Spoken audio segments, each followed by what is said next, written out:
Hello，大家好，歡迎嚟到我嘅 YouTube channel，我係 Alex。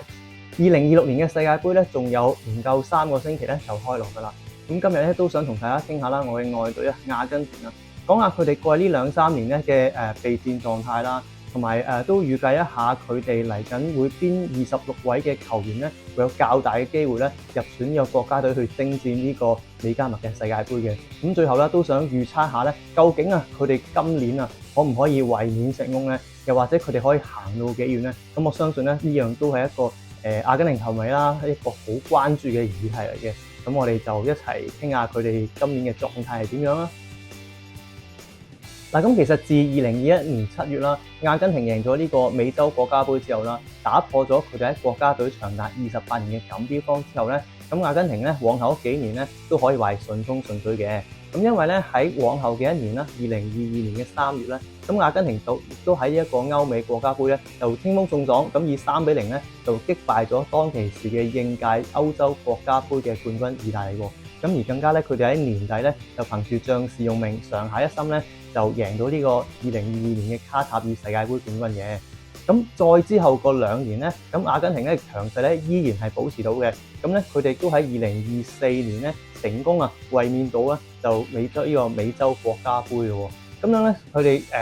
喺過去呢幾年啦，都枕住一個非常之強勢咧去踢呢一個國際賽喎。咁再過多2年去今天咧，咁究竟佢哋呢個強勢仲可唔可以延續落去咧？令到佢哋咧有呢一個衛冕到世界盃冠軍咧呢個機會咁樣咧？咁喺呢一度咧，我哋就稍回帶去睇一睇翻2022年咧，佢哋實贏呢個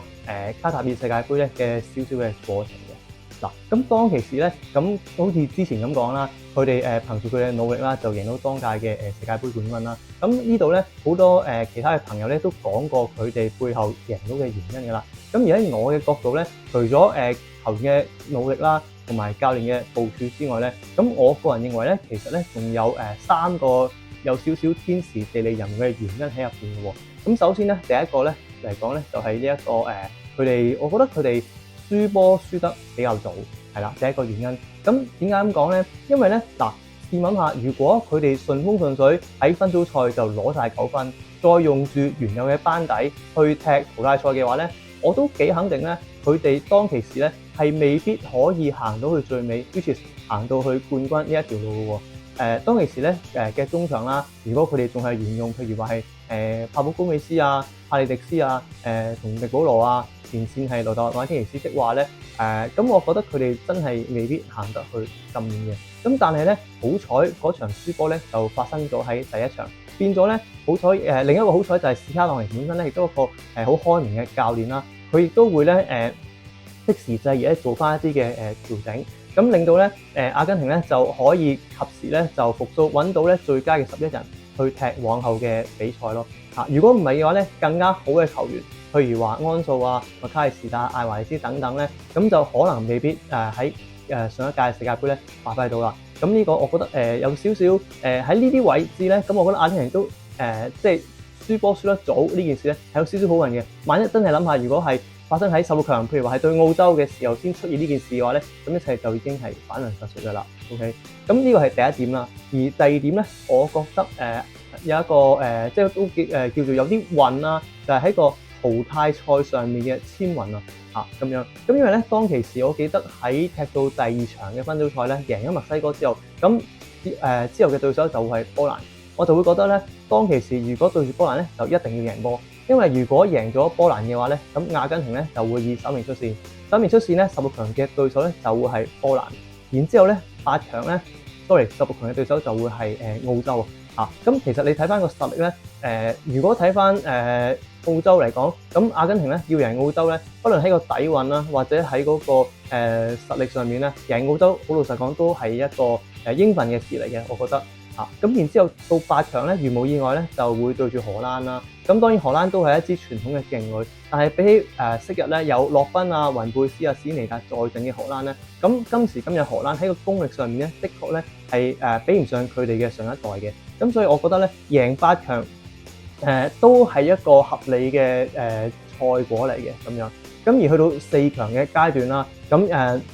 亦都克羅地亞啦喺另外一邊線咧就亦都我可以咁講啊，係幫阿根廷咧攞開咗巴西啦。如果唔係咧，4強去到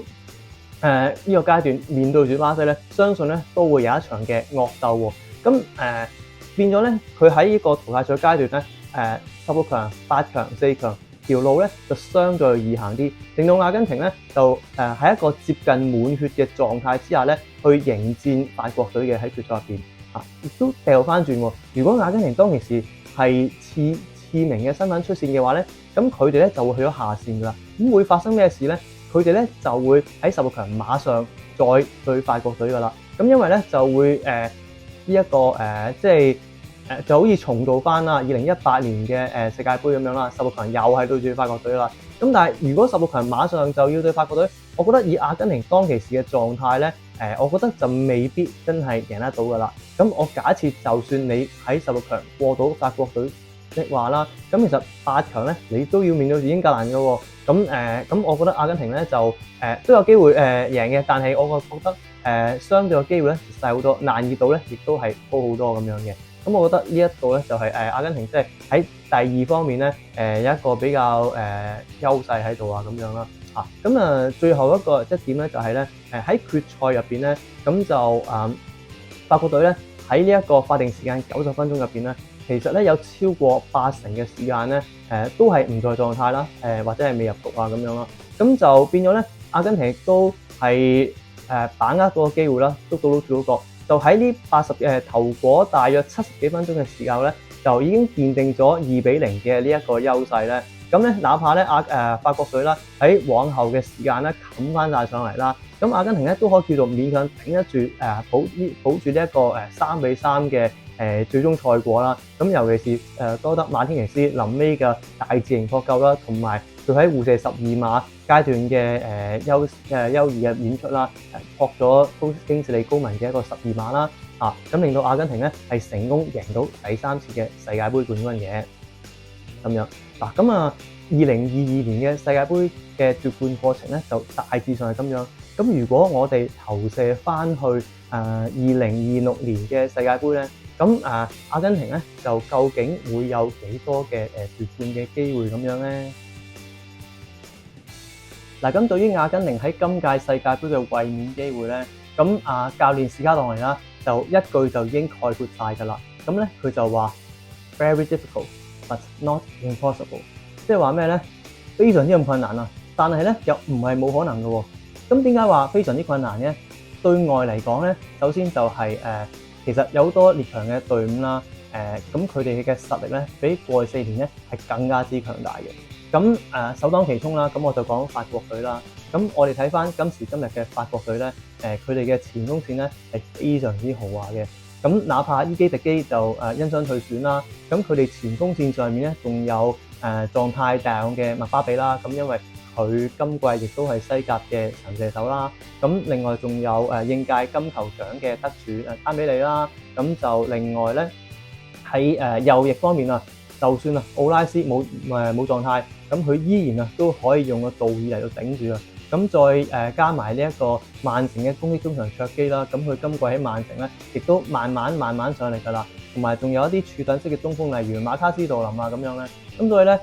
法國隊嘅鋒線咧我咁講真係令人咧聞風喪膽嘅咁樣。咁除咗法國之外啦，而另一支嘅奪標熱門啦，西班牙啦，咁4年前喺今天佢哋多咗天才球員亞馬喺度在陣啦。再加埋咧中場咧亦都有帕迪喺度啦。咁所以咧呢兩支咧都被視為咧今屆世界盃咧個頂頭嘅大熱門嚟嘅。咁除咗法國同埋西班牙之外咧，英格蘭咧亦都不容忽視嘅喎。咁因為英格蘭咧嘅前鋒哈利簡尼啦，咁今屆咧佢哋喺個三線上面啦，個實力咧亦都係非常之平均嘅。尤其是哈利簡尼啦，佢喺拜仁今季咧亦都大熟大用啦，可謂。咁再配以中場線上面啦，有其他嘅好手，譬如話係摩根羅渣士啦，同埋迪勤懷斯啦、比寧咸啊咁樣啦。咁就雖然喺個別嘅位置選人方面咧，就亦都有啲爭議性嘅。咁但係冇可發現咧，英格蘭咧就的而且確都屬於一支嘅奪標嘅熱門嚟嘅。咁除咗英格蘭之外咧，另外就想講嘅就係葡萄牙啦。咁葡萄牙咧，我覺得佢哋嘅實力咧一樣咧係比4年之前咧係強咗嘅。咁首先咧就講話有呢個 PSG 嘅三子啦，被譽為當今世上最強嘅左閘啦，紐魯文迪斯啦，再加埋攻擊中場嘅域真夏啦，同埋中場嘅祖奧利維士啦咁樣啦。咁首先佢哋有呢三個王牌球員喺陣中啦，再加埋咧仲有曼市嘅隊長啦，唔係講緊一個喎，係兩個喎，係曼城嘅隊長，再加埋呢一個曼聯嘅隊長喎。咁因為咧曼城嘅隊長啦，巴納杜斯華啦，雖然咧年紀開始比較大㗎啦，咁但係咧佢始終喺球場上面嘅閲讀球賽能力啊，同埋佢同隊友嘅配合啊、傳送路咧，咁佢依然咧都係保持一個非常高嘅世界級嘅水準嘅喎。咁而般奴費南迪斯就更加唔使講啦，佢今季喺曼聯咧仲更加破咗咧英超嘅助攻嘅紀錄嘅狀態非常之好。咁再加埋帕杜尼圖啦，咁佢今季車路士表現咧都唔錯嘅，雖然車路士今季就表現就失咗少少，咁所以整體嚟講咧，葡萄牙咧都係一支非常之有競爭力嘅球隊嚟嘅。咁樣，咁好啦，既然其他對手都比4年強咗咁多，咁我哋阿根廷呢4年入邊其實嘅實力有冇增強到咧？咁其實喺我嘅角度咧，我覺得阿根廷去到今時今刻咧，佢嘅實力咧都比4年前增強咗嘅。咁可能有啲人會問，喂唔係喎，其實睇翻個即係預期嘅正選陣容啦，咁其實可能同4年前都係差唔多嘅啫喎，都係呢啲人，都係安素啊、麥卡利士達啊、艾華利斯啊、羅美魯啊、利山度馬天尼斯啊，咁都係呢一班人，甚至乎係龍門將嘅馬天尼斯。咁但係其實我哋再睇翻咧，2022年咧，當其時咧，好多嘅球員咧，或者係譬如話係安素啊、麥卡利士達啊、艾華利斯咁樣咧。其實咧，當其時佢哋係有少少臨危受命嘅，同埋當其時佢哋係比較幼嫩一啲嘅。咁因為咧，其實咧，如果唔係當其時發生咗沙特阿拉伯我哋面對住沙特阿拉伯輸波一個意外嘅話咧，我覺得咧佢哋好大機會咧，我以上講嘅嗰幾位球員特別係安素費南迪斯啊、麥卡利士達同埋艾華利斯啦。如果唔係上一屆世界盃發生咗輸俾沙特阿拉伯呢一個意外咧，我覺得今屆先至係佢哋嘅第一屆嘅世界盃嚟嘅咁樣。咁而再睇翻啦，佢呢幾位嘅主力嘅球員啦，佢哋喺球會呢4年咧，亦都睇到佢哋嗰個進步喺嗰度嘅。咁而佢哋嘅進步咧，係絕對咧對阿根廷國家隊咧係一個正面嘅影響嚟嘅。咁所以我就會覺得佢哋嘅實力咧都會比4年係強咗咯。嗱，或者我再用多一個比較或者比喻啦。嗱，我哋睇翻譬如話2010年嘅德國隊啦，當其時咧佢哋都係大膽起用咗好多新人嘅喺呢個中前場上面喎。譬如話當其時嘅湯馬士梅拿啊、香奧斯啊同埋奧斯爾啊咁樣啦其實佢隔咗4年之後啦，2014年啦，咁佢哋都係沿用翻呢一班嘅中前場球員嘅喎。咁結果係佢哋打成點咧？2014年咁我哋大家都心中有數啦，係咪先？咁所以咧好多時就係話唔代表你用翻同一批人，咁嗰個4年之後嗰個陣容咧就冇強度嘅，絕對唔係嘅。咁因為咧喺過去呢4年入邊咧，阿根廷佢哋嘅球員咧都會有一定程度啦，或者係好大部分嘅進步啊咁樣咯。咁所以咧再配以咧阿根廷咧喺今屆世界盃入邊咧，亦都增添多咗好多咧新血喺度嘅。咁所以咧，我哋阿根廷咧嘅實力咧都係咧比4年前咧係更加強大嘅。咁樣，咁再加上咧，我哋睇翻球員嘅歲數嘅分佈啦。咁我哋睇嗱，其實如果呢一刻咧前鋒線上面嘅艾華利斯啦，佢都只不過係26歲嘅啫。而佢嘅競爭對手啦，羅特魯馬天尼斯咧，今屆咧就會係28歲。咁中場線上面嘅安素費南迪斯咧就會係25歲，麥卡利士達就27歲，而羅美路同埋利申道馬天尼斯咧就分別都係28歲嘅。咁你睇翻喺個歲數嘅鋪排上面咧，其實阿根廷嘅中軸咧係今屆咧先至係一個收成期嘅。咁所以咧就今屆咧理論上佢哋應該係最大熟大用嘅時間去征戰今屆嘅世界盃啊咁樣咯。嗱，喺個別嘅球員上面咧，咁首先我就想講下艾華利斯啦。艾華利斯咧，咁一如以往啦，咁今季佢喺馬體會咧都依然咧係串連住咧中前場嘅攻勢嘅。咁佢喺歐聯咧就入咗10球波啦，咁就打破咗咧馬體會咧單一個歐聯嘅球季嘅球員咧喺歐聯入邊嘅單季入球紀錄嘅喎。咁咧佢本身咧都同美斯好夾嘅。咁喺狀態方面咧，雖然咧佢喺季中咧有少少嘅入球幫，咁但係咧往後嘅時間咧，佢都保持翻一個非常穩定嘅水準嘅。尤其是咧歐聯佢對熱刺啦，兩回合入邊咧，亦都充分顯示出咧佢嘅把握力啊，同埋佢嘅射術啦，有佢嘅逼搶能力嘅。咁更甚者啦，佢今季咧亦都分別咧對住皇馬啦，對住巴塞啦，亦都射入咗啲靚嘅罰球喎。咁所以如果喺國家隊嘅層面咧，左腳有美斯，右腳咧就可以用艾華利斯嚟到去處理啦。如果有罰球嘅時間咁樣，咁雖然咧去到季尾咧喺4強面對住阿仙奴咧，佢就因為都征戰頻繁啦，就開始有少少嘅微傷嘅。咁但係慶幸咧馬體會咧亦都一早攞到歐聯嘅入場券啦。咁所以咧，令到一眾喺馬體會效力嘅阿根廷球員，包括艾華利斯咧，都有充分嘅時間咧去休息啦。咁務求咧，佢哋咧係可以叉足電去應付咧嚟緊嘅世界盃決賽周嘅。咁而另外一位嘅前鋒球員啦，就係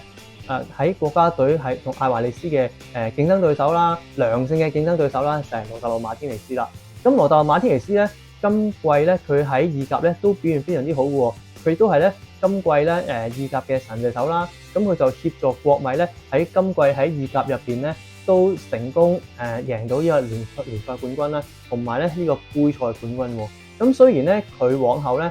都因傷咧就缺陣咗2-3個月，但係咧佢後尾一復出咧就馬上有入波啦，不論喺意甲又好，或者喺意大利杯嘅決賽咧，佢都射入咗奠定勝局嘅一球喎。咁正如咧一位資深嘅意甲嘅球評家啦，陳偉如所講啦，咁我都記得佢講過有一句好重要嘅咧，就係話國米咧有佢冇佢咧，真係爭好遠嘅。咁咧羅特馬天尼斯本身嘅射術係非常之好啦，佢左右腳都擅射嘅，同埋咧佢嘅搶點咧係非常之耍家嘅，喺禁區入邊頭頂腳踢無不擅長嘅。咁當然有啲人會詬病佢，喂，上一屆世界盃你都喪失咗好浪費咗好多機會喎，做咗大嘥鬼喎。如果唔係你咧，阿根廷唔會贏得咁驚險喎。咁但係我哋留意翻咧，其實上屆咧佢係因傷咧就要打止痛針紮住踢嘅，咁所以就冇辦法都會影響到個狀態啦。咁但係你睇翻佢嘅鬥心都好好嘅喎。咁就我哋有時凡事就向好嗰方面睇啦。咁再之後2年後嘅美洲國家盃咧，咁雖然佢個定位咧就係艾華利斯嘅副居，出場時間非常之咁有限，但係當其時咧佢都係射入咗5球咧，係幫呢一個阿根廷咧就成功衛冕到呢個美洲國家盃嘅冠軍喎。而當中最重要嘅一球咧，一定咧就係決賽入邊對哥倫比亞喺呢個加時下半場啦，一戰定江山嘅呢一球啦。咁係完全幫佢一洗頹風啦。咁當然啦，有個笑話就係話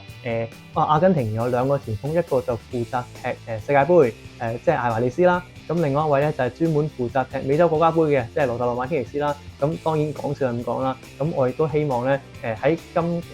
屆嘅世界盃決賽周咧，羅特魯馬天尼斯咧一樣咧係可以大放異彩嘅。嗱，咁去到中場方面啦，第一個就真係最想講嘅咧就係安素費南迪斯啦。嗱，雖然今季車路士嘅表現就一般啦，但係咧安素費南迪斯咧今季喺車路士嘅表現咧就非常之突出啦。尤其是咧喺高爾帕馬跌窩之後咧，咁咧安素費南迪斯咧佢真係串聯晒咧中場同埋前線上面嘅嗰個聯繫喎，一直咧瞻前顧後啦。咁其實佢喺進攻方面咧都做得好，防守咧亦都參與咗好多嘅喎。咁咧睇翻咧，我相信你問好多車路士嘅球迷都會覺得咧，安素咧喺車路士幾年咧，其實咧係一季比一季嘅進步喎。我哋再睇細緻啲啦，或者我哋睇翻以前啱啱安素費南迪斯加盟車路士，或者佢係啱啱踢完世界盃嗰陣時咧，再對比翻佢而家啲相咧，你會發現咧安素係粗大隻咗好多嘅喎，身體對抗性咧亦都強壯咗好多。咁今季咧佢更加咧就開發咗呢一個咧後上攻門嘅一大殺著喎。咁再留意翻咧即係好多阿根廷球員都會有紋身啦。我哋知道除咗艾華利斯之外啦，咁而安素佢身上面嘅其中一個紋身咧，佢就咁樣寫住嘅喎。mindset is everything. Every morning you have two choices: stay in bed and dream, or wake up and chase them。咁你可以單呢兩句你就睇得出咧呢個球員咧個鬥心咧係有幾大啦。我夠膽講咧呢一刻嘅安祖咧或者保守咁講啦，佢一定有咧全盛時期嘅林伯特最少7至8成嘅功力喺度嘅。而佢喺國家隊咧，甚至係試過咧同美斯咧打雙中堅攻門喎。咁因為咧佢而家都多咗後上攻門嘅嗰個能力啦。咁我覺得咧呢一刻咧，佢絕對係阿根廷中場線上面咧最舉足輕重嘅球員嚟嘅。咁我哋都期待咧今屆世界盃咧佢會有精彩嘅演出啦。就另外一位嘅阿根廷嘅中場球員咧，我想講咧就係麥卡利士打啦。雖然咧今屆佢嘅狀態就稍稍下跌咗啦，咁但係某程度上咧都係要遷就翻沃斯啦，因為沃斯個定位就會係攻中啦。咁無可避免咧，麥卡利士打咧就會稍稍墮後咗少少踢嘅。咁呢度咧佢都真係需要一啲適應期，而佢自己亦都講咧話喺呢個位置上面咧，佢係未係太適應嘅咁樣啦。再加上睇翻佢上一季咧，幾乎全季咧都係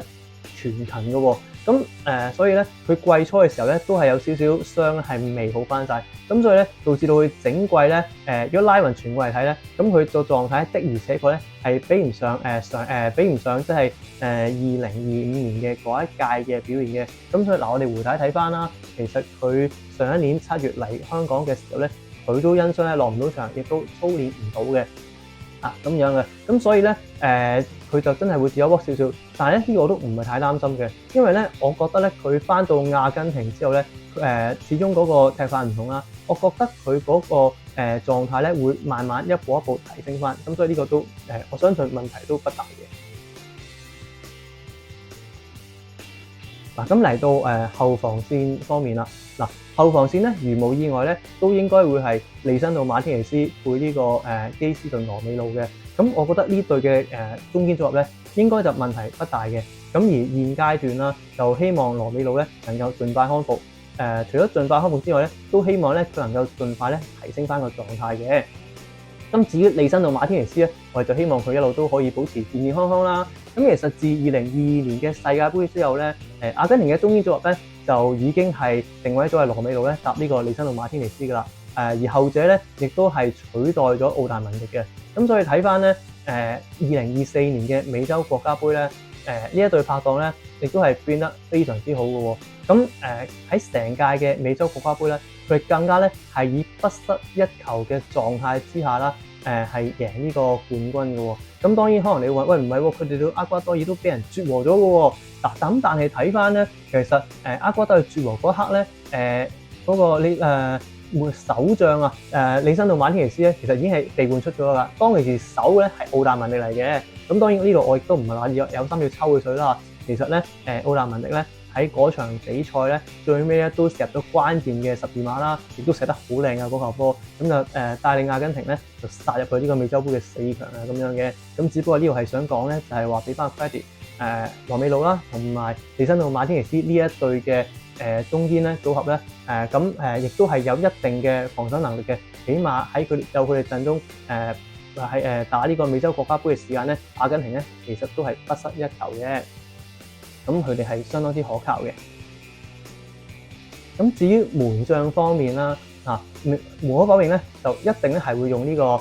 阿美利安奴馬天尼斯師傅噶啦。咁雖然咧喺季初嘅時候咧，佢咧就受到呢一個轉會曼聯失敗嘅事件稍為影響到啦，個狀態就有少少起伏嘅。咁但係去到季中咧，其實佢嘅狀態咧已經係完全翻晒嚟噶啦。咁可能大家冇留意啦，其實咧喺今季嘅英超嘅成功撲救率咧，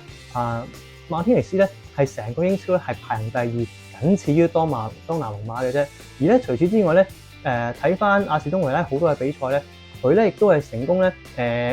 作出唔少嘅神救，去幫亞士東維拉咧喺好多比賽上面咧就化險為夷喎。咁當中嘅好多代表作啦，其中咧我印象比較深刻嘅咧就係季尾對新特蘭嘅一場比賽啦。喺比賽嘅末段咧，因為新組嘅犯錯咧，接連咧係令到維拉失波喎，由3-1好短時間之後就被扳平3-3，甚至乎有一球波咧喺單刀嘅狀態咧，眼見咧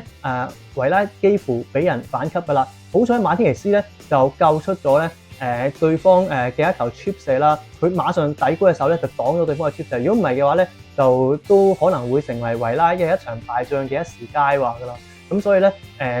馬天尼斯咧亦都係個反應啦，依然係保持得非常之好啦。而另一個俾我令我印象比較深刻嘅咧，就係歐霸杯嘅4強啦嘅次回合啦。當其時維拉係總比賽領先緊2-1嘅，咁而咧馬天尼斯當其時咧就救出咗咧就基斯會特嘅一個單刀波啦。咁試想像萬一如果救唔到嗰球單刀波的話咧，當其時如果森林喺總比數追翻2-2個勢去翻佢哋嗰度咧，咁阿士東維拉仲入唔入到決賽咧，都係成一個疑問嘅喎。咁勝負難料㗎。如果唔係嘅話就咁。除此之外啦，咁馬天尼斯啦，咁更加喺呢一季咧，佢仲開發咗呢一個咧長傳嘅能力嘅喎。咁其實睇翻咧，有時維拉嘅比賽入邊咧，馬天尼斯咧都能夠咧俾出一啲好精準嘅長傳咧，去俾前線球員，例如奧利威堅斯啊、摩根羅渣士啊，甚至乎係麥堅啊咁樣咧，等佢哋去攻門嘅。咁我記得對冇記錯嘅應該係對般尼啦嘅一場嘅英超嘅聯賽啦，馬天尼斯咧就傳咗句非常之準嘅長傳俾奧利威堅斯咧，直接攻門成功嘅。咁亦都係咧維拉咧係近幾十年咧係再有守門員獲得助攻嘅紀錄嘅咁樣嘅。咁所以咧我相信咧馬天尼斯咧喺今屆嘅世界盃決賽周咧，佢喺阿根廷咧亦都係一個非常之重要嘅一個角色咁樣嘅。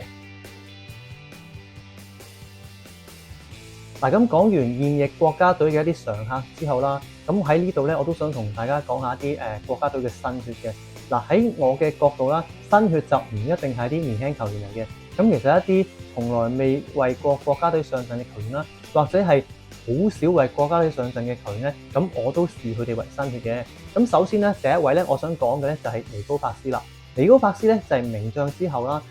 帕普路柏斯個仔仔嚟嘅。咁佢而家咧就效力緊呢個科姆。而佢爸爸咧，當其時咧，亦都係1998年咧，阿根廷嘅世界盃嘅國腳嚟嘅喎。我仲記得當其時咧，佢爸爸咧係就喺呢個1998年嘅世界盃啦，亦都代表咧阿根廷咧對陣過英格蘭嘅。咁而佢嘅仔仔咧柏斯啦，咁喺擁有阿根廷同埋西班牙嘅雙重國籍嘅情況之下咧，咁佢就選擇咧代表咗阿根廷。咁而今季咧科目咧，佢都有一個好好嘅表現。咁佢就有13個入球啦，8次嘅助攻。佢係一位典型嘅攻擊中場，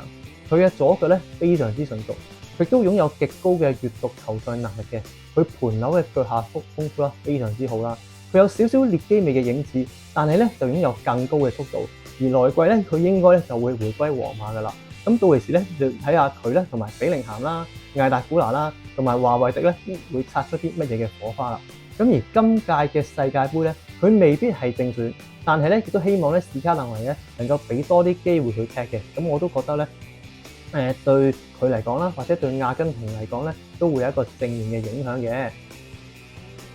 咁而另外一位新血啦，我想講嘅咧就係祖利安奴斯蒙尼啦。嗱，祖利安奴斯蒙尼咧，亦都係另外一位嘅名將之後啦。咁佢就係迪亞高斯蒙尼嘅二仔。咁雖然咧佢嘅腳法咧就相對一般啲，但係咧佢一直都默默耕耘。佢本身咧亦都係一個非常之有速度嘅球員嘅，而同佢爸爸一樣咧，就係佢有一個無限嘅體力。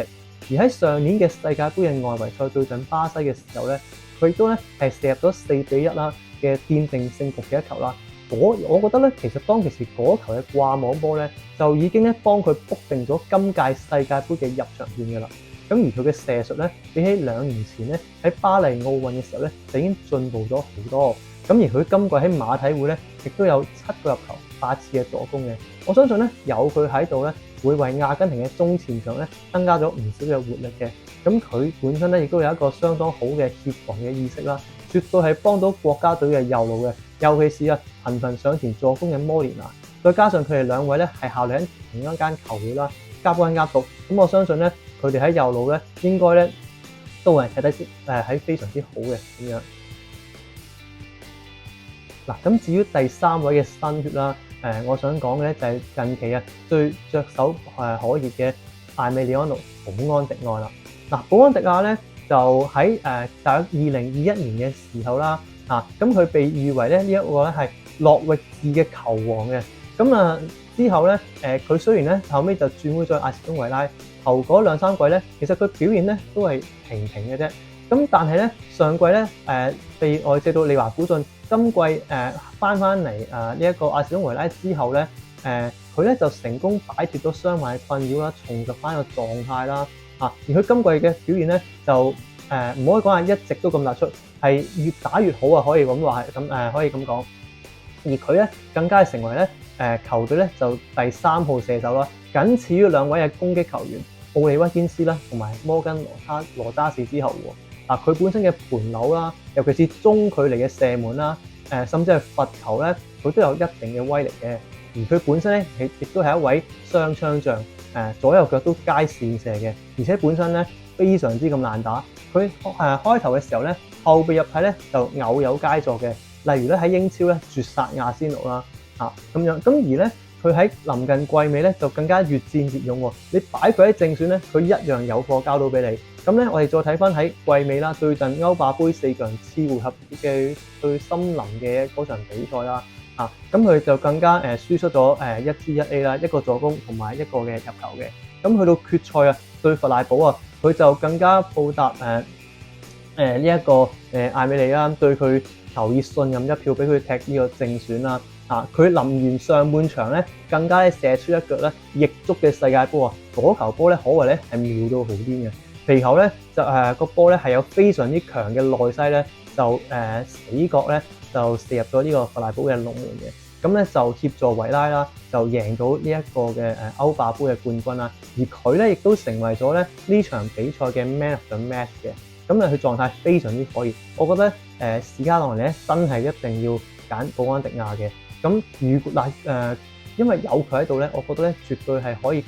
加深到阿根廷中前場嘅板凳深度嘅。如果咧上屆嘅 X Factor 係安素嘅話咧，咁我個人認為咧今屆嘅 X Factor 咧就好有可能咧就係保安迪亞噶啦。而第4位新血我想講嘅咧就係馬高斯辛尼斯。馬高斯辛尼斯咧呢一位咧前飛燕諾嘅隊長啦。佢同時擁有意大利同埋阿根廷嘅雙重嘅國籍嘅情況之下咧，咁佢都係選擇咗代表阿根廷嘅。咁受惠於季初咧，侯新咧就轉咗會去皇馬啦，咁令到辛尼斯咧今季喺般尼茅夫咧就穩坐呢個正選中堅嘅位置嘅。佢本身有一定嘅制空力，腳法亦都唔錯喎，尤其是佢喺後場咧，往往咧都能夠咧做出一啲好精準嘅反手圍攻嘅傳送嘅喎。咁有佢喺度咧，喺國家隊入邊咧，佢可以彌補到利辛度馬天尼斯先天嘅身高不足，同埋咧亦都可以咧彌補到咧奧達文迪咧嘅老化嘅問題。咁隨住皇前嘅隊長啦，科夫因傷退隊啦，咁我相信咧佢絕對會係後防嘅一大替補嚟嘅。咁就算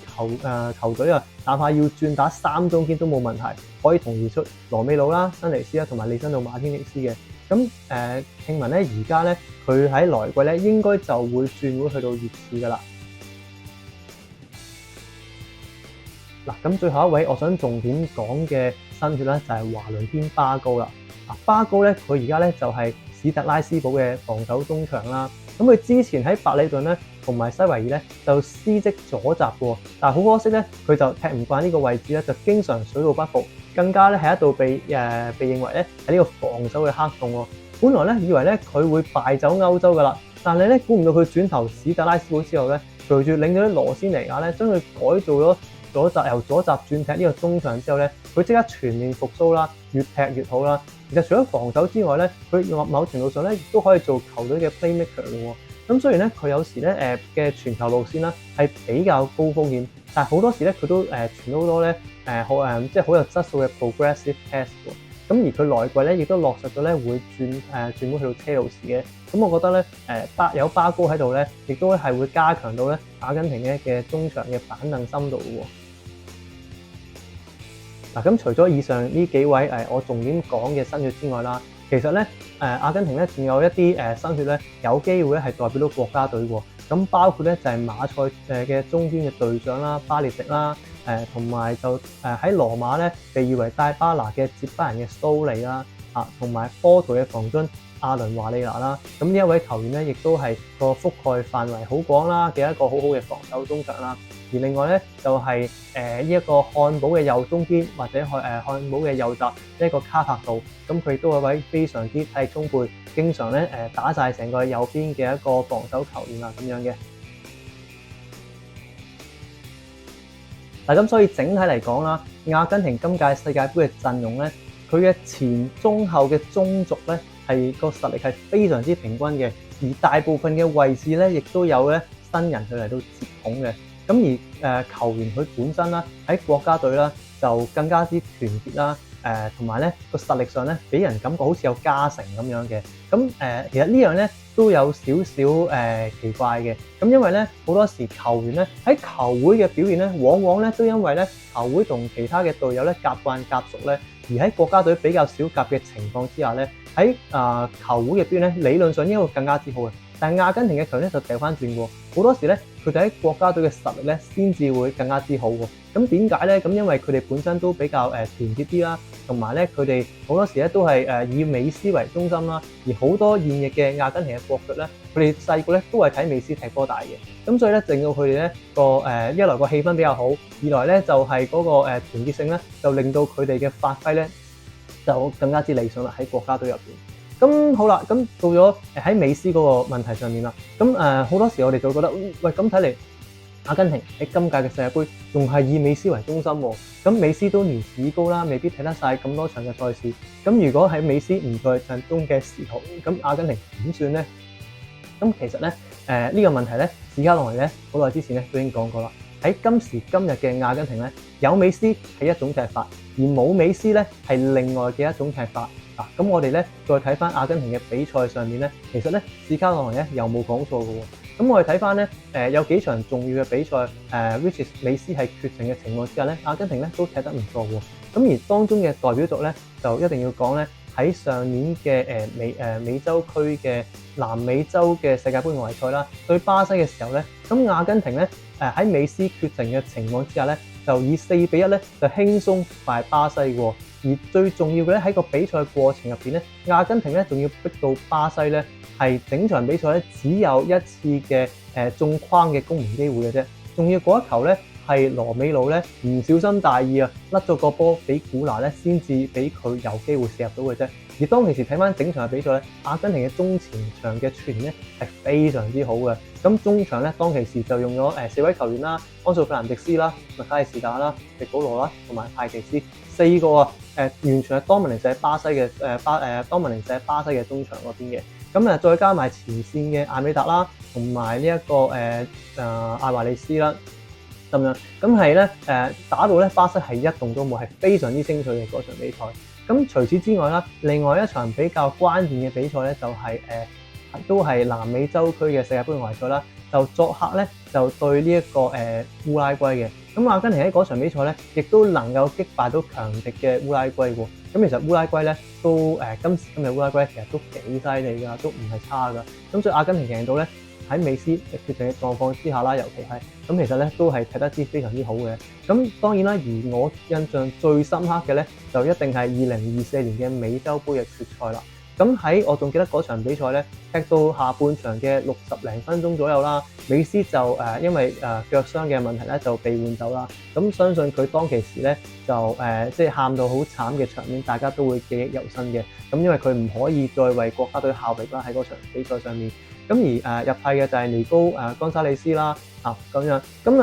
好多嗰一刻咧，我相信有唔少嘅 fans 咧都會擔心阿根廷冇咗美斯個，咁點算咧？但係咧佢其他嘅球員咧都能夠挺身而出喎，尤其是咧史卡朗尼嘅神調用啦，換入嚟嘅3位嘅後備球員咧都交到功課喎。咁分別咧就係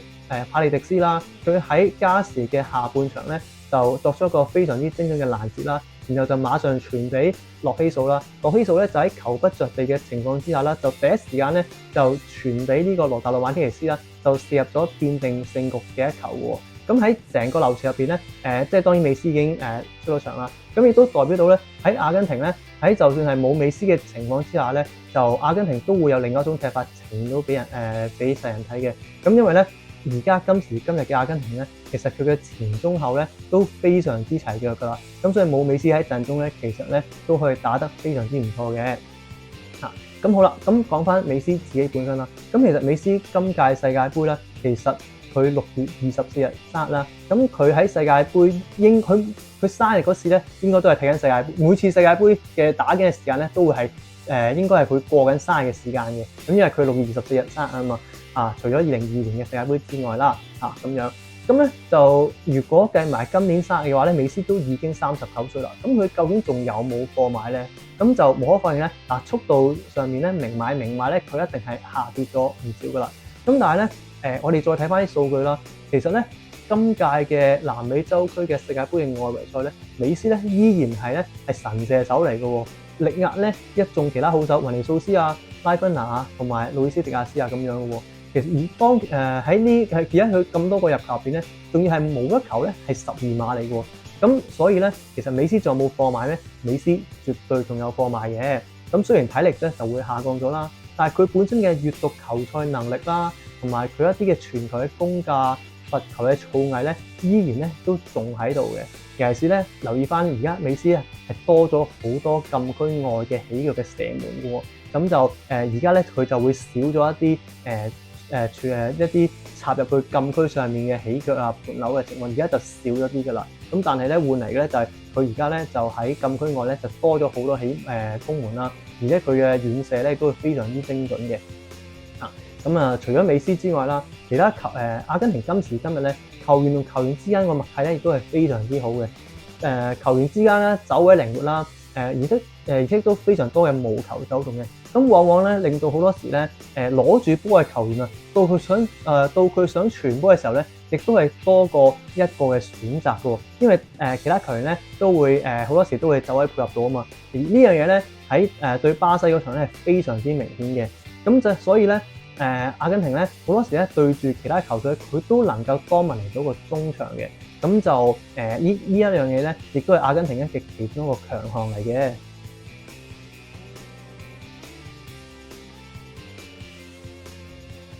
嗱，咁我哋頭先講完阿根廷嘅強項之後啦，咁其實阿根廷咧係咪冇弱點嘅咧？絕對唔係啦，仲要係唔少添嘅喎。咁首先第一樣我想講嘅咧，就係阿根廷嘅喺過去呢幾年入邊啦，佢哋約戰嘅友賽對手啦，實在係太弱啦。唔好講話同自己同級，唔好講話同自己低一班嘅檔次，佢哋揀嘅約戰嘅對手咧，好多時咧都係一啲4、5線啊，或者係3、4線嘅對手嚟嘅。講緊嘅例如係一啲咩波多黎各啊、贊比亞、安哥拉啊、危地馬拉啊呢一啲咁樣嘅對手嘅啫。咁試問啊，你揀呢一啲嘅對手作為友賽嘅對象，咁你點樣可以練到兵咧？點可以做到練兵排陣嘅效果咧？新人們咧亦都係點樣可以試到邊啲新嘅球員係有潛質嘅咧？站喺防守端嘅角度啊，如果你話馬天尼斯啊、勞利啊，或者係梅素啊，佢哋會對住呢一啲嘅對手，會面對住幾多嘅有威脅嘅攻門咧？咁呢個咧就真係存在住一大嘅疑問嘅。咁我記得咧喺一個記者會上面咧，咁其實都有一位記者嘅朋友啦，都質問過史加朗尼嘅，佢亦都好激動嘅。我仲記得當其時嘅情景就係，佢問史加朗尼嘅點解啊？每一次約戰啊，啲對手都揀啲咁弱嘅對手咧，點解要咁樣做咧？咁真係對國家隊咧係真係唔係咁好嘅喎，因為真係練唔到兵喎。反觀咧，我哋睇翻我哋一啲嘅即係傳統嘅競爭對手啦，譬如話係巴西啦，佢會可能會約日本啊，或者係佢會約法國啊，英格蘭都會約下日本啊，即係可能係同自己同級或者係低自己一檔嘅對手嚟到去做練兵試陣啊咁樣嘅。咁但係好可惜咧，阿根廷咧又冇做呢樣嘢喎。其實咧，去到2026年嘅3月咧，本來咧係有一場歐美國家杯嘅對決嘅，本來咧係會對陣西班牙嘅。咁好可惜啦，亦都係因為戰爭嘅原因啦，就嗰場波就取消咗喎。咁所以咧，阿根廷咧就少咗一次對陣強隊嘅機會啦。咁其實咧睇翻過去呢幾年啦，阿根廷咧真係咧一場啊都冇對過咧歐洲嘅國家咧嘅強隊咧嚟到嘅練習賽㗎。咁所以喺呢一方面咧都比較令人擔心一啲嘅。咁而第二樣啦，就係阿根廷咧喺傳統嚟講咧，嗰個論資排輩嘅概念咧，都非常非常之重喎。好多時咧就要上一輩就係可能譬如話係巴列斯圖達啦，佢要踢到係差唔多臨近退役啦，咁基斯普咧先至係可以獲得呢個正選嘅位置嘅喎。嗱，咁我哋記得咧2002年嘅時候啦，咁其實巴列斯圖達咧當其時咧都跌鑊跌得唔少噶啦喺羅馬入邊，咁但係咧佢依然咧係踢呢個正選前鋒位置嘅喎。咁而咧基斯普咧雖然佢係當打之年，但係咧都係做佢嘅副居嘅啫，直至到咧係去到2006年啦，當其時嘅德國世界盃決賽周啦，咁基斯普咧先至舒舒服服咧第一次咧就喺阿根廷嘅9號波衫咧係為國家隊貢獻嘅喎。咁而呢個概念咧，亦都咧係一直延續落去嘅喎。咁就算哪怕係今屆嘅南美洲區嘅世界盃嘅外圍賽啦，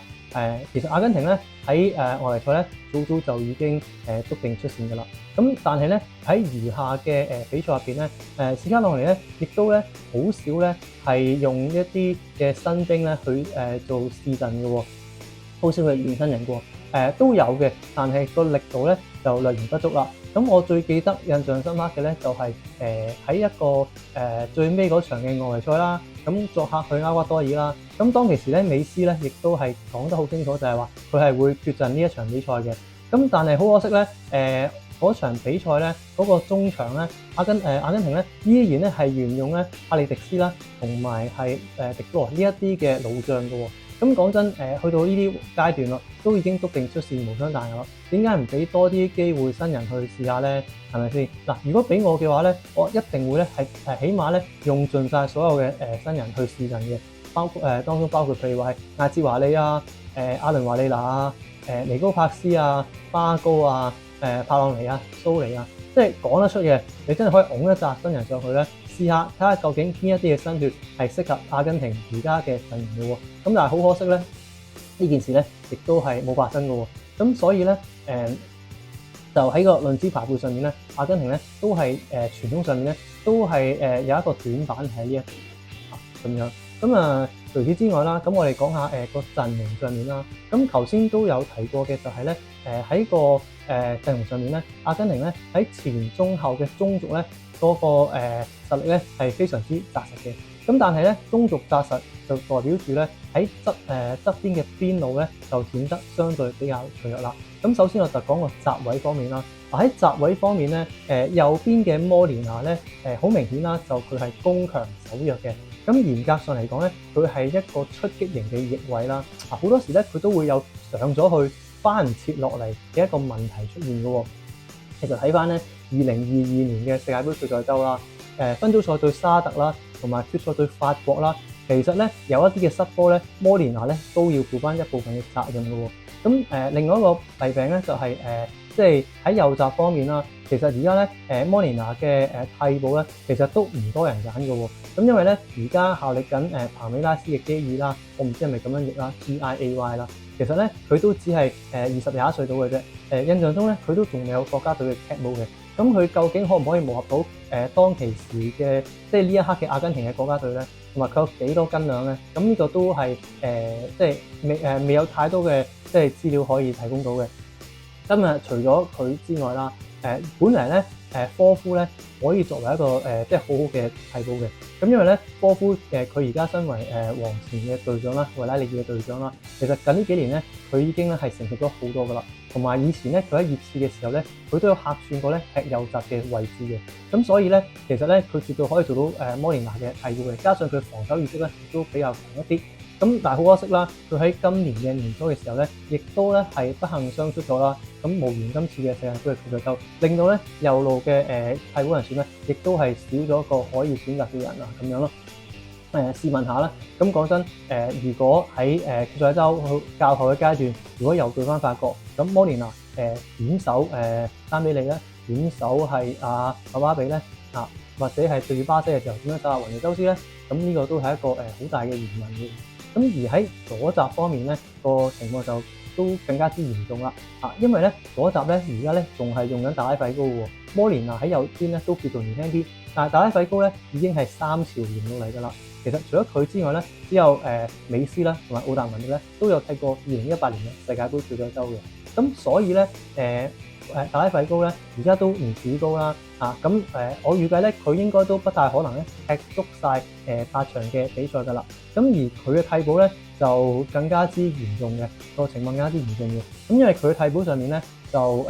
理論上咧就可能會用巴高啦。咁但係巴高咧雖然佢係踢左閘出身，但係佢喺白禮頓咧同埋喺呢一個西維爾咧都已經係話咗俾你聽咧，佢係唔適合踢左閘嘅。咁好多時咧佢都係一個防守黑洞嚟嘅。佢嘅進步咧源自於佢轉型成功去咗中場上面嘅位置嘅啫。咁所以咧左閘咧佢未必幫到國家隊嘅。咁除此之外啦，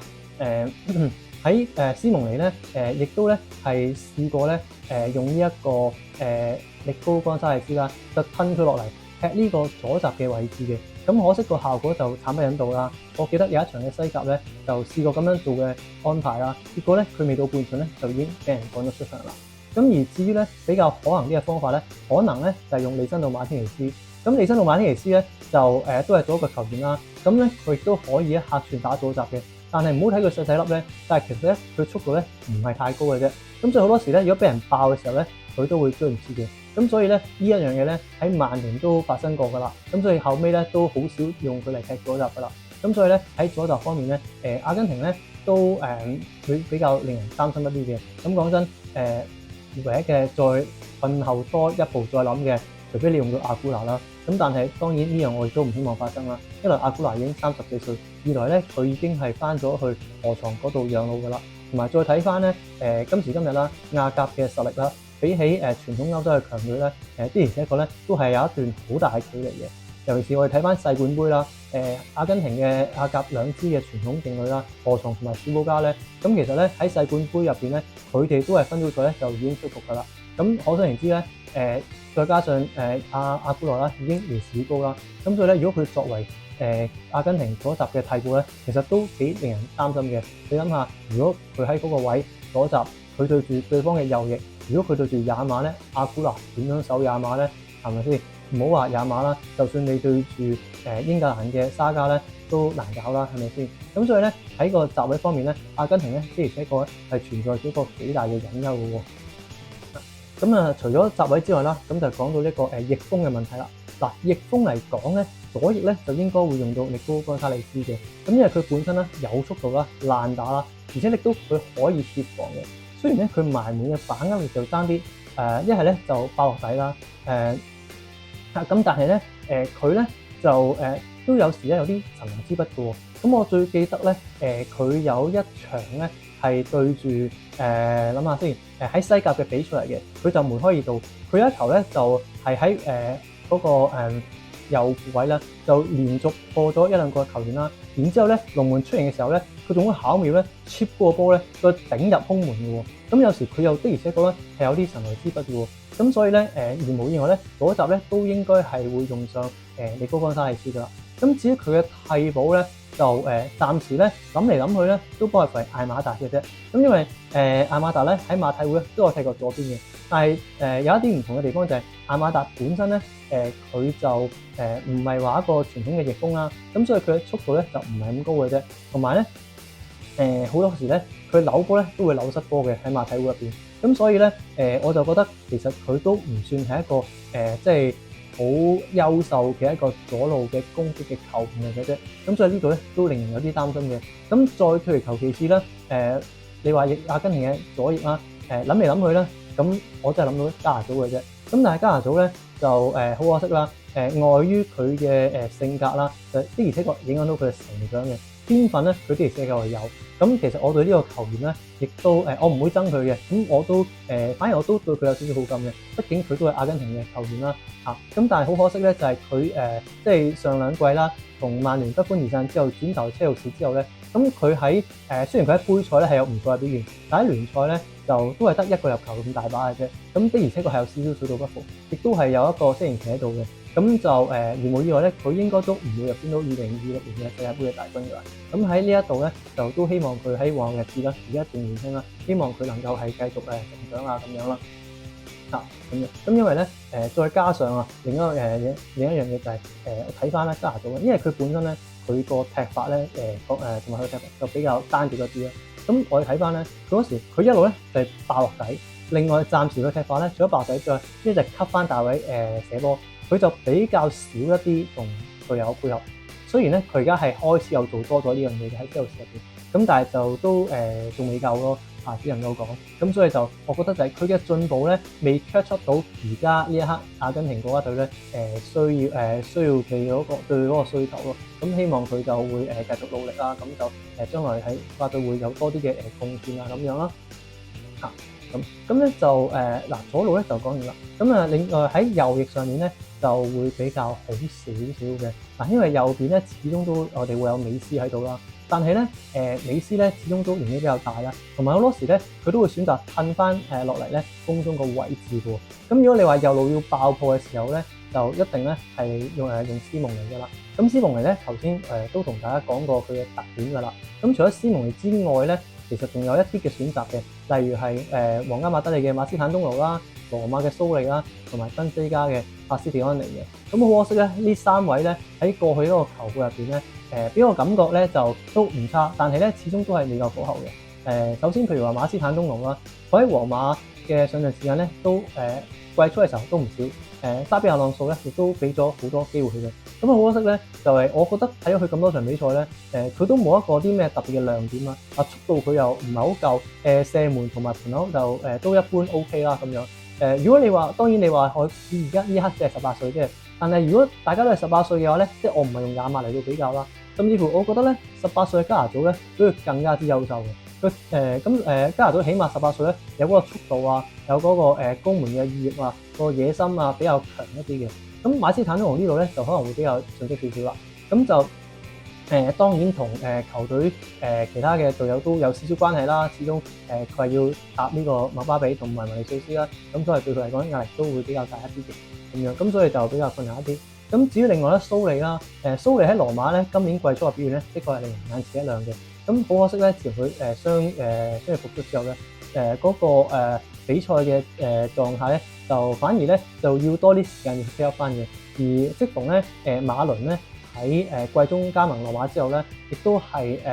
即係表現得好好啦。咁變相咧雖然唔係同一個位置啦，但係蘇利咧嗰個即係個光芒咧都稍稍咧係被掩蓋咗咁樣嘅。咁所以咧今屆咧佢都真係未必入選到最尾嘅20人嘅大軍名單嘅。而對於最後嘅帕斯蒂安尼啦，咁最為人熟悉嘅就係佢嗰個涉嫌個歧視維尼素斯嘅事件簿啦。咁但係咧除此之外咧佢嘅爆破啊或者佢傳送咧都唔差嘅。咁但係始終咧佢呢一刻咧我唔排除咧佢仲未去到國家隊要求嘅嗰個水平咯。咁始終佢年紀比較輕啦，同埋佢暫時咧都只係得一頂踢帽嘅啫。咁所以咧右路咧就都未算話最頂級嘅整體嚟講咁樣。咁就嗱，當然我哋睇翻啦。如果係同我只能夠講阿根廷咧嘅左翼同埋右翼咧，我只能夠用不俗嚟到形容啦。咁但係反觀，如果你真係要問鼎世界盃冠軍或者即係講緊衛冕咧，你用其他強隊比較咧，的而且確係一個落差度嘅。法國咧咁佢會有馬巴比啊、丹比利啊、布雷斯啊、杜爾啊咁樣，你聽起上嚟咧都知道爭一截㗎啦。咁譬如話係英格蘭有沙加，咁就今年喺阿仙奴亦都打得好好啦。咁甚至乎係西班牙啦，西班牙會有也馬啦。咁所以咧阿根廷咧喺翼鋒方面咧，亦都係比列強咧最頂級嗰班咧係會輸蝕咗少少咁樣嘅。咁而另外咧就係因為翼鋒位置比較弱咧，好多時咧阿根廷咧就要用靠一個中路入滲咧嚟組織攻勢啦。咁但係咧如果係咁嘅時候咧，佢哋打 small ball 咧就一定要打得非常之精準咧，咁先至可以爭取到入球嘅。咁就如果萬一對住對方咧係拍大巴嘅話咧，好多時咧阿根廷咧就會顯得有啲一籌莫展咁樣啦。咁就比較弊一啲啦。咁你破大巴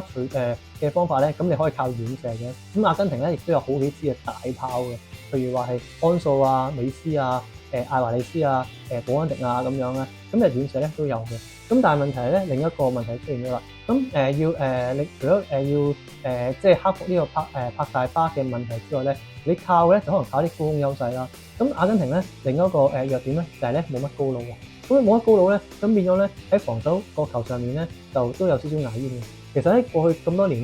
咧，每當阿根廷輸國球咧，其實咧我都有少少驚嘅嚇。咁因為都知道阿根廷冇高佬去爭頂啦嚇。咁而亦都掉翻轉咧，阿根廷咧如果有高空攻勢嘅時候咧，即係我都覺得未必會入得到嘅嚇。咁你睇翻咧，就算2022年世界盃嘅第一場輸俾沙特嗰場比賽啦，阿根廷喺落後嘅情況之下咧，就好雜亂無章咁咧不斷吊高波入去禁區入邊嘅。但係冇人頂喎，羅道馬天尼斯同艾華利斯咧根本就唔係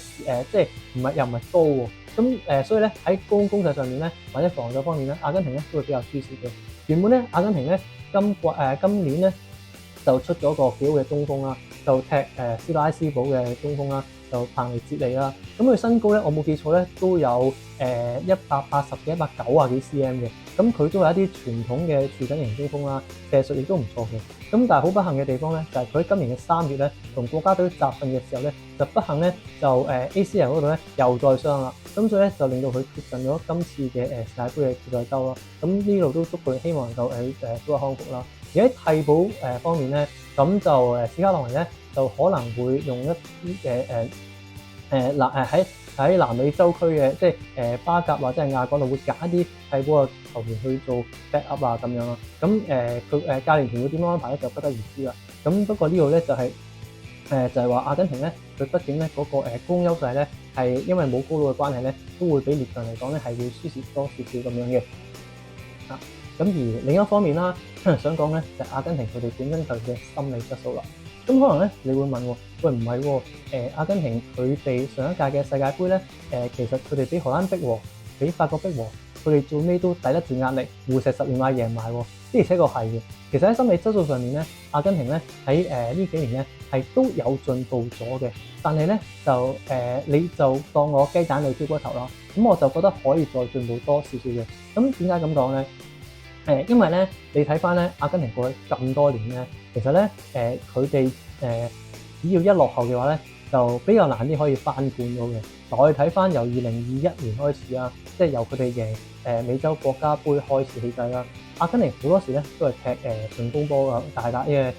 個順境波嘅喎。咁咧，尤其是嗱對2022年嘅世界盃啦，你睇翻咧，佢就算輸波場啦，佢每一場波咧，佢都係入波先嗰隊喎。咁所以阿根廷咧，如果一踢順境波咧，就非常之耍家嘅，咁就冇問題噶啦嚇咁樣。咁但係如果佢哋一旦係做落後啲嗰隊咧，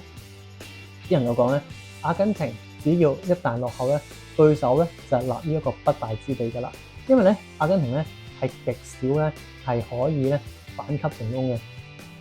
咁哪怕咧我睇翻，就算係世界盃嘅外圍賽啦，今屆嘅南美洲區世界盃外圍賽啦，阿根廷咧頂盡啊，對住哥倫比亞落後嘅時候咧，佢頂盡都係靠艾馬達咧去追和1-1嘅啫，佢反級唔到嘅嚇。咁如果你話阿根廷咧可以反級成功嘅比賽咧，我印象中咧其實都寥寥可數嘅。印象中比較深刻啲嘅咧，就係2006年嘅世界盃嘅16強啦。咁當其時咧，阿根廷咧就喺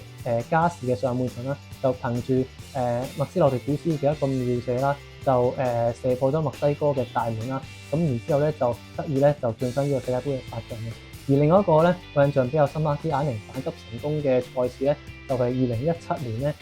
世界盃嘅外圍賽啦。當其時一個生死戰，阿根廷喺高原對陣呢個厄瓜多爾啦。咁喺開波2分鐘咧，就先輸1球嘅情況之下咧，美斯就挺身而出，連入3球咧，就協助阿根廷咧就擊敗厄瓜多爾咧，就成功躋身呢個2018年俄羅斯世界盃嘅決賽周咁樣嘅。咁除咗呢2場比賽之後咧，我都都醒唔起阿根廷有得邊啲比賽咧係可以反級成功噶啦。反觀咧，你睇翻列強咧，譬如話我哋2024年嘅歐洲國家盃啦，西班牙咧喺4強嘅時候咧面對住法國咧，佢哋雖然先輸1球喎，但係咧佢臨尾咧佢都能夠咧喺法定時間90分鐘之後咧係反級成功嘅喎。另一支球隊啦，英格蘭啦，我哋睇翻佢喺對上一屆嘅歐國盃啦，佢都係一樣咧喺4強嘅賽事入邊咧，先落後1球俾荷蘭啦。咁但係咧，佢哋最尾咧亦都能夠咧反級成功。喺臨完場嘅階段咧，憑住奧利屈堅斯嘅好維拉式嘅射門啊，咁就射入咗即係射入咗即係呢個決定勝負嘅一球，一戰定江山咁樣啦。咁所以咧，如果你做一隊強隊嘅話咧，我覺得你要有一個底蘊，就係話你踢順境波叻之餘，你就亦都要識踢逆境波咯。咁當然阿根廷都唔差嘅，咁佢俾人追圍嘅時候，佢都可以頂得住壓力。但係如果佢再上一層樓咧，落後咗嘅時候都能夠反擊到有個咁樣嘅底蘊嘅話咧，咁我覺得咧球隊咧喺個心理質素上面咧嘅提升咧，會令到整體嘅實力咧係會更上一層樓嘅。咁樣。咁好啦，講完阿根廷自己本身內在嘅狀況之外啦，咁外在咧咁我睇翻另一個阿根廷比較舒適嘅地方咧，就係今屆世界盃嘅賽程嚇。咁如果睇翻咧今屆世界盃淘汰賽方面嘅賽程，雖然我哋唔知道會對戰咩對手，但係咧睇翻分組嘅形勢都有少少端倪嘅嚇。咁如果睇翻咧阿根廷咧，佢如無意外咧比較大機會啦，就係 J 組嘅首名啦。咁如果佢喺首名嘅話咧，佢好可能咧喺16強嘅對手咧就係烏拉圭噶啦。咁如果烏拉圭咧要對佢哋嘅話咧，其實如果一場過嘅賽事咧，咩情況都有可能發生嘅。尤其是烏拉圭咧，對阿根廷咧本身大家都好熟路啦，喺外圍賽入邊咧亦都只係1勝1和嘅啫。喺主場咧更加係輸過俾烏拉圭0-2嘅。咁而烏拉圭本身今時今日嘅實力咧，都唔弱㗎。佢本身你睇翻皇馬嘅隊長啦、巴塞嘅隊長啦，都係烏拉圭人嚟嘅喎。咁所以烏拉圭咧一啲都唔差㗎。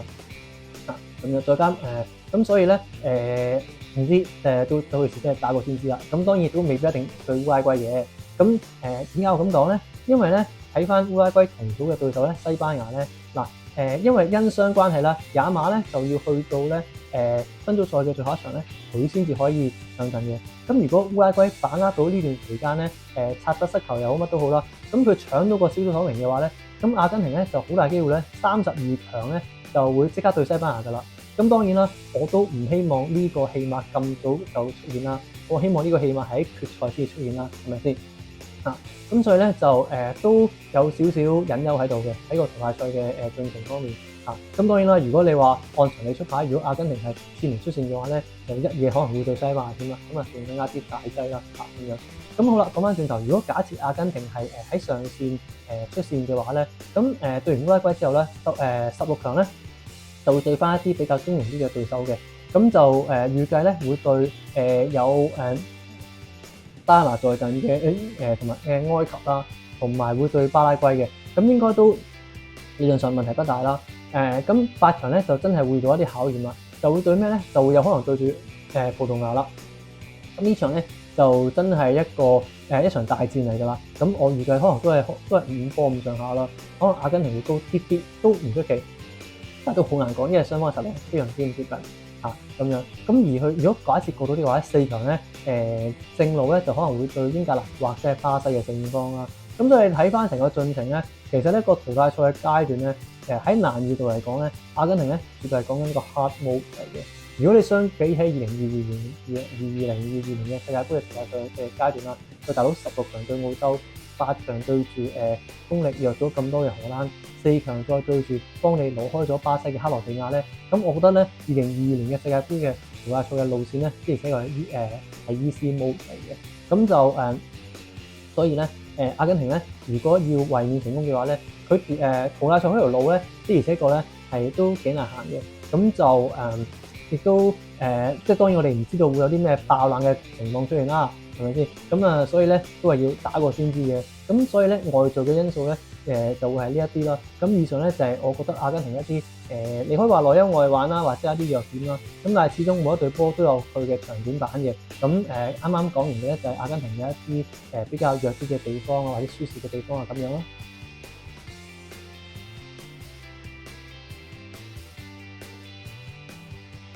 嗱，咁喺預測正選陣容方面咧，咁阿根廷就應該會用翻一個4-3-3嘅陣式嘅，右閘咧就會用馬體烏嘅摩連拿啦，而佢嘅副手咧就應該會係河床嘅蒙迪爾啦。咁而喺左閘方面咧就會用上翻呢一個里昂嘅達拉費高啦，而佢嘅副手咧就應該會係踢緊史特拉斯堡嘅巴高咁樣嘅。咁而喺中堅位置方面啦，就應該會沿用翻2024年美洲國家盃嘅一對中堅組合啦，分別就係踢緊曼聯嘅利山度馬天尼斯，同埋咧踢緊熱刺嘅羅美路嘅。咁而喺個副手方面咧，就會係應該都會用翻奧達文迪嘅。咁奧達文迪咧，雖然佢本身而家個年紀又大多4歲啦，咁然之後佢嗰個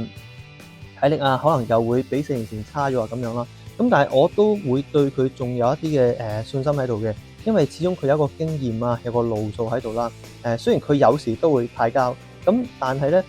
我對佢某程度上嘅信心咧，就未必係來自佢本人。相反咧，係來自佢喺球會上面嘅領隊摩連奴啦。咁因為摩連奴咧教賓菲加嘅時間咧，都依然俾佢做呢一個隊長啦，同埋咧俾佢踢正選啦。咁我相信奧達文迪咧，佢本身都仲有一定嘅價值喺度嘅咁樣。咁而喺3人中場方面啦，我自己個人咧就偏向希望可以用上尼高帕斯打呢個攻擊中場嘅。咁當然落到場啦就未必一定啦。咁呢個純粹係我嘅個人意願啦。另外2位咧就分別會係效力緊車路士嘅安素費蘭迪斯啦，同埋效力緊利物浦嘅麥卡利士打啦。咁另呢2位中場球員咧就會打翻一個box to box 嘅中場嘅位置啊咁樣咯。咁而前線上面咧就右邊咧就應該一定會係美斯噶啦。咁當然美斯今時今日啦，佢未必一定會爆落底嘅，好多時佢會選擇打一個false nine 或者咧係會褪翻落嚟中場幫手做波。咁有時咧喺個調動上面咧，咁史加朗尼咧都可以咧喺呢度咧換上咧祖利安奴斯蒙尼就爆落底做一啲嘅右路出波啊、攻門啊咁樣嘅。咁而喺左路方面咧，就應該會用上馬體會嘅尼高干沙利斯啦。而佢嘅替補咧就會係佢哋同一間球會嘅艾馬達啦。咁就尼高干沙利斯咧就可以爆落底多啲，咁而艾馬達咧就比較擅於可能吸翻大位去用右腳攻門咁樣嘅。咁至於個正前鋒方面咧，就會應該係用上蜘蛛仔艾華利斯噶啦。咁而佢嘅良性競爭對手咧就會係羅特魯馬天尼斯啦。咁其實咧以前都有試過用佢哋雙箭頭做攻邊組合嘅，咁可惜咧就嗰時就效果未如理想啦。咁所以咧我覺得佢哋都應該係會做一個輪換咁樣嘅。咁而咧錄影到呢一刻咧，咁就阿根廷咧就喺今朝嘅6點鐘咧就已經公布咗即係個26人嘅入選嘅名單㗎啦。咁就同先前嘅預計就有少少偏差啦。咁亦都好可惜啦。阿士東維拉嘅保安迪亞啦，同埋效力般尼茅夫嘅辛尼斯咧，就都不幸落選嘅。咁就不過都唔緊要啦。咁因為始終教練團佢哋都有佢哋自己本身嘅考量啦。取而代之嘅，咁係馬賽嘅美邊拿啦，同埋呢一個洛希素啊，即係踢緊富迪斯嘅洛希素啦。咁可能始終佢哋都會有佢哋嘅價值。譬如話洛希素咧，佢本身咧都係同即係其他隊友啦夾慣夾熟，自從2019年咧就已經開始夾㗎啦，即係史卡羅尼開始上任就已經咁樣。咁而美堅拿本身係一個左腳球員啦，咁佢都可能咧係可以充當住一個左閘嘅位置嘅替補啊咁樣嘅。咁以上咧就係我呢一個阿根廷啦，佢哋征戰美加墨世界盃嘅預計正選陣容咁樣嘅。嗱，咁而喺分組賽嘅時間表上面咧，阿根廷咧就會喺第一場咧對陣阿爾及利亞㗎啦。咁睇翻過去嘅記錄啦，其實阿根廷咧對陣一啲非洲嘅球隊咧，其實都有唔錯嘅表現喎。睇翻過去幾屆世界盃啦，例如佢對陣尼日利亞啦，或者係科特迪亞啦，佢哋都能夠贏到波，全取3分嘅。雖然咧係未必能夠大炒對手，但係始終都係3分穩陣落咗袋先㗎嘛，係咪先？咁所以咧呢一場波咧，我保守估計咧審慎樂觀啦。咁我都覺得阿根廷咧係應該可以輕易取勝，就先攞咗3分落袋先嘅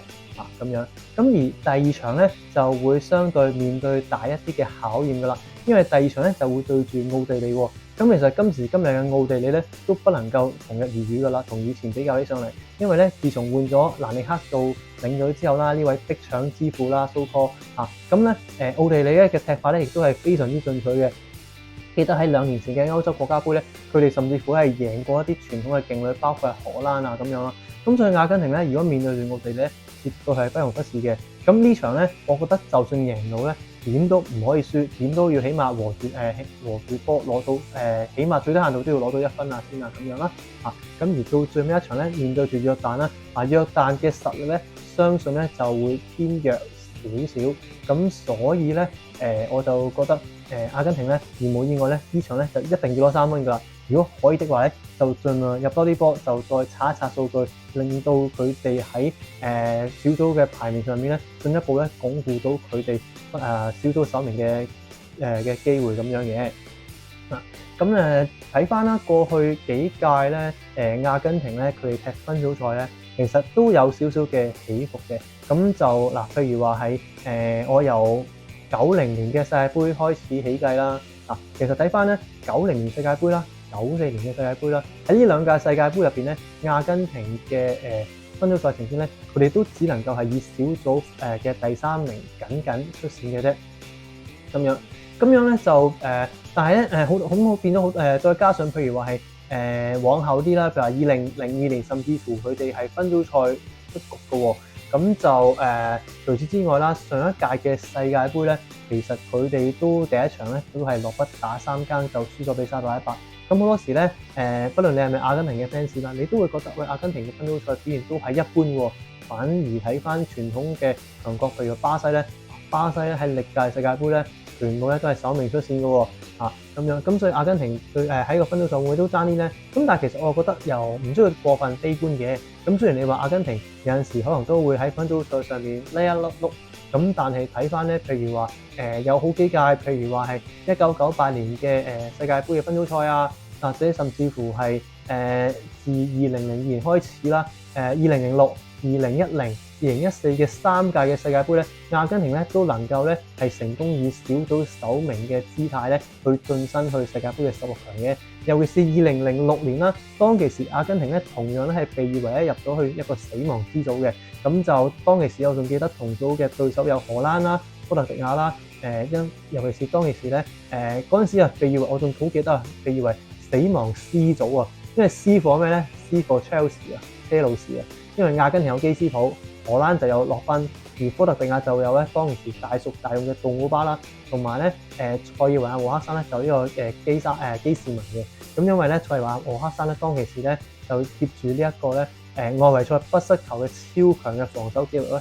進身呢個世界盃嘅決賽周嘅。咁好可惜咧，當其時面對住阿根廷咧，阿根廷咧就以6-0咧大比數咧就擊敗咗塞爾維亞和克山嘅。咁所以咧睇翻咧阿根廷喺分組賽咧個表現咧雖然有啲起伏，但又不至於過分悲觀嘅。咁如果喺正常發揮嘅話咧，咁我覺得咧阿根廷喺呢一度咧都有一定嘅機會咧係可以以榜首嘅